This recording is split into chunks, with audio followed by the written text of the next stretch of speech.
After verse 22 of the ninth chapter of the Gospel of John, we are still in the middle of a conversation between the parents of the man who was born blind and had been healed by Jesus, and the religious leaders who are questioning them and putting the screws to them a little bit about just exactly how they explain it. They're pretty nervous, and it becomes clear why they're nervous when we see what is stated by John in this verse, in which we follow from the fact that the parents have just said, he's of age, ask him. You recall that. So it continues here, tauta.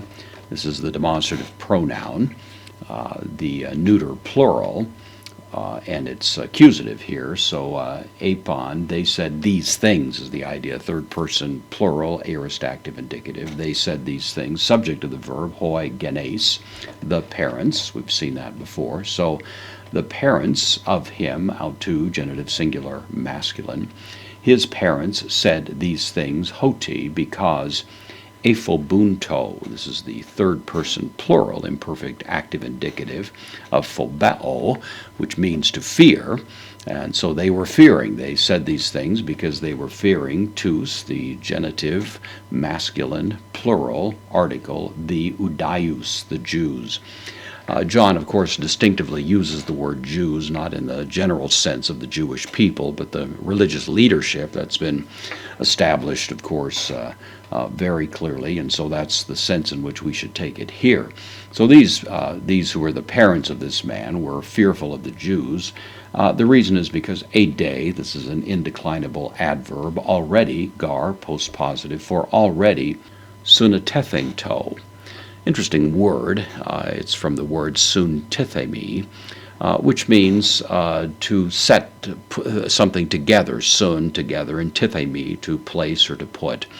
And so it is derived from the idea of putting things together, but it really translates the idea of agreeing.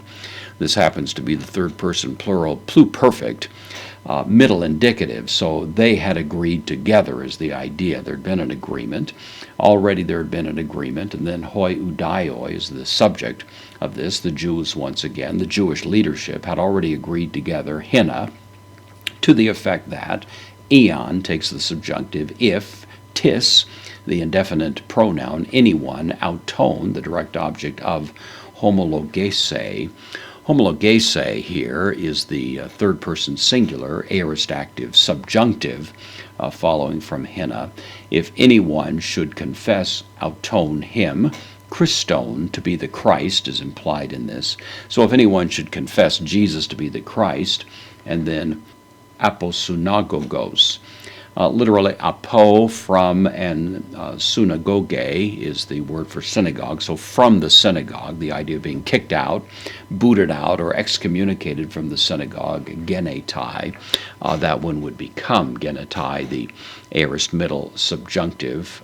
That would be the effect of the confession that Jesus is the Christ. So it's already a pretty strong stand that's been taken by these religious leaders.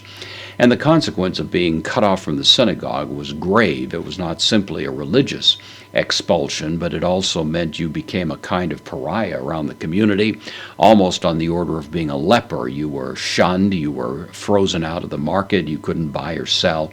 All of these were very, very serious consequences that would follow from such an act. And of course, the parents were understandably quite concerned that they would wind up in that situation by answering the questions that were being put to them by these Jewish leaders.